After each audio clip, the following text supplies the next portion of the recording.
ಲೇದನ ನನಗ್ ಕೊಡ್ದಂಗ ಹೋಗ್ತಿದ್ಯಲ್ಲೇ ಮಜ್ಜಿ. ಆಹಾ ಅತ್ತೆ, ಈಗ ತಾನೇ ಒಳಗಡೆ ಒಂದ್ ಚೊಂಬ್ ಮಜ್ಜಿಗೆ ಕುಡಿದು ಬಂದಿದ್ದೀರಾ, ಈಗ ಮತ್ತೆ ಬೇಕಂತೀರಲ್ಲ. ಕುಡ್ದಿದ್ದು ಚಂಬುಗಟ್ಲೆ ಮಜ್ಜಿಗೆ, ಬೇರೆ ಏನೂ ಅಲ್ಲ. ಈಗ ನಾನು ಕೊಡ್ತಾ ಇರೋದು ಅದೇ.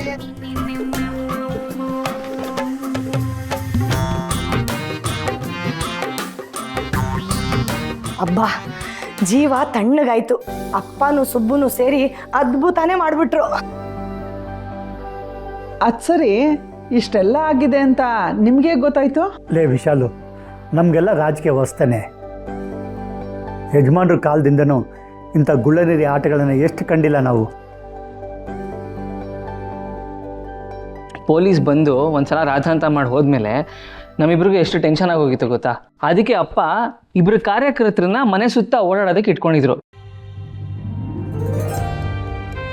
ಅವರು ಓಡಾಡ್ತಾ ಹೀಗೆ ಯಾರೊಬ್ಬ ಬಂದು ಬಾಕ್ಸ್ ಇಟ್ಟು ಹೋಗಿದ್ದನ್ನ ನೋಡಿದ್ರು. ಆಮೇಲೆ ಗೊತ್ತಾಗಿದ್ದು ಅವ್ನು ಲಾರಿ ಡ್ರೈವರ್ ಅಲ್ಲ, ಏನೋ ಪಿತೂರಿ ಹಾಕೊಂಡು ಬಂದಿದ್ದಾನೆ ಅಂತ. ಅದಕ್ಕೆ ನಮ್ಮ ಕಾರ್ಯಕರ್ತರು ಅವನ್ನ ಹಿಡಿದು ಕಟ್ಟಾಕಿದ್ರು. ಮಾವ ಸೂಪರ್ ಹೀರೋ ನೀವು. ನೋಡಕ್ಕೆ ಎಷ್ಟು ಸಿಂಪಲ್ ಮನುಷ್ಯ ನೀವು, ಆದ್ರೆ ಅನ್ಯಾಯ ಕಂಡ್ರೆ ಸಿಂಹದಂತ ಮನುಷ್ಯ.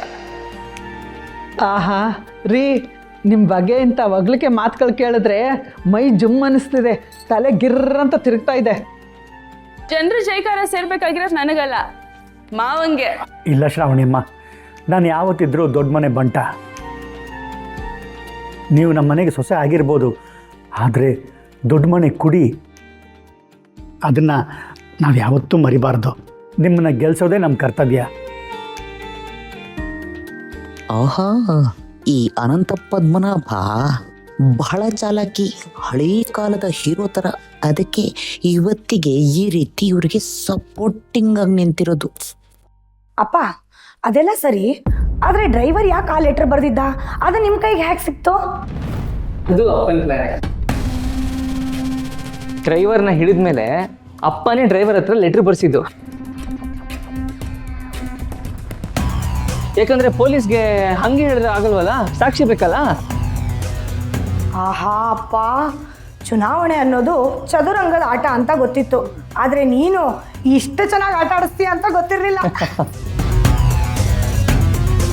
ಧನು, ನಿಮ್ಮ ಅಪ್ಪ ಯಜಮಾನ್ರನ್ನ ಗೆಲ್ಸಕ್ಕೆ ಅವತ್ತಿನ ದಿನನೇ ಎಷ್ಟು ಕಷ್ಟಪಟ್ಟಿದ್ರು ಗೊತ್ತಾ.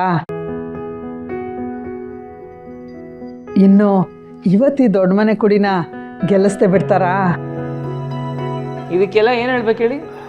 ಪದ್ಮನಾಭ ಅವ್ರಿಗೆ ಜೈ, ಪದ್ಮನಾಭ ಅವ್ರಿಗೆ ಜೈ. ಇಲ್ಲ ಇಲ್ಲ ಇಲ್ಲ, ಈ ಟೆನ್ಷನ್ನ ನನ್ನ ಕೈಯಿಂದ ತಡ್ಕೊಳಕ್ ಆಗೋದಿಲ್ಲ. ನಾನು ಎಲೆಕ್ಷನ್ ಅಂತಂದ್ರೆ ಓಟ್ ಮಾತ್ರ ಅಂತ ಅನ್ಕೊಂಡಿದ್ದೆ, ಆದ್ರೆ ಎಲೆಕ್ಷನ್ ಅಂದ್ರೆ ಓಟ್ ಮಾತ್ರ ಅಲ್ಲ, ಇದೊಂದು ಹೋರಾಟ.